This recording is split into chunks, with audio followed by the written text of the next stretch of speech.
হাওৰাঘাটত বহাগক আদৰণি বিশেষ সম্বৰ্ধনা জ্ঞাপন। হাওৰাঘাট মহকুমা বিহু উদযাপন সমিতিৰ উদ্যোগত আৰু সন্মিলিত কাৰ্বি আংলং জিলা ছাত্ৰ পৰিষদৰ হাওৰাঘাট আঞ্চলিকৰ সহযোগত অহা ৩ আৰু ৪ মে'ত দুদিনীয়া বিস্তৃত কাৰ্যসূচীৰে আয়োজিত দশম বাৰ্ষিক বহাগী উৎসৱৰ লগত সংগতি ৰাখি বছৰৰ প্ৰথম দিনটোতে শংকৰ মন্দিৰ বিহুতলীত আয়োজন কৰা হয় লগে ভাগে নাচো আহক শীৰ্ষক হুঁচৰি আৰু মুকলি বিহুৰ এক বৰ্ণময় অনুষ্ঠান।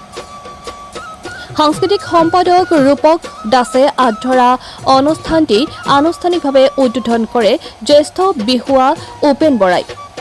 এই অনুষ্ঠানতে হাওৰাঘাটৰ সমাজ জীৱনৰ সৈতে সম্পৃক্ত ৩গৰাকী জ্যেষ্ঠ নাগৰিক ক্ৰমে লীলাধৰ গগৈ, ভৱেশ বৰা আৰু মিনু শইকীয়াক বিহুৱাত বিহুৰ প্ৰতীকী আৰু প্ৰশস্তি পত্ৰৰে বিশেষ সম্বৰ্ধনা জ্ঞাপন কৰা হয়। পৰৱৰ্তী সময়ত ডেকাচামে হুঁচৰি জুৰি ৰাইজক আশীৰ্বাদ দিয়াৰ লগতে জীয়ৰী বোৱাৰীসকলে মুকলি বিহুৰে বহাগক আদৰে।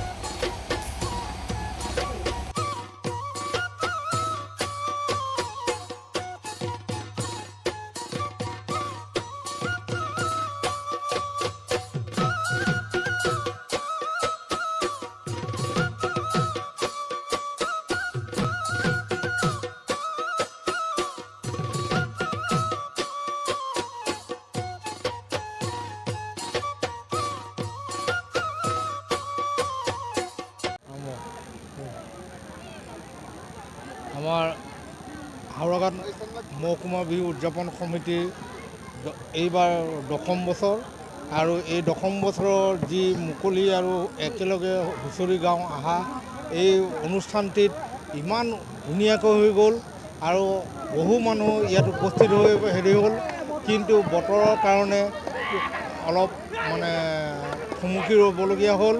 যি কি নহওক আজি অনুষ্ঠানটো ইমান ভাল লাগিল। এনেকুৱা অনুষ্ঠান আজি 3 বছৰৰ ভিতৰত হয়তো আজি প্ৰথম হৈছে। সদৌ অসমবাসী ৰাইজ হাওৰাঘাট মহকুমা বিহু উদযাপন সমিতি কাৰ্বি আংলঙৰ হাওৰাঘাটত আজি এয়া আমাৰ দশম বছৰ।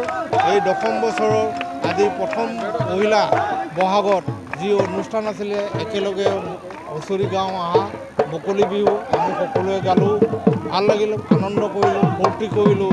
তাৰ বাবে যিসকল উপস্থিত আছিলে সকলোৰে আমাৰ আন্তৰিক শুভেচ্ছা থাকিল আৰু বিহুৰ বতৰত যাতে উলহ মালহেৰে গোটেই বছৰটো যায় তেওঁলোকলৈ আমি ধন্যবাদ জনাওঁ।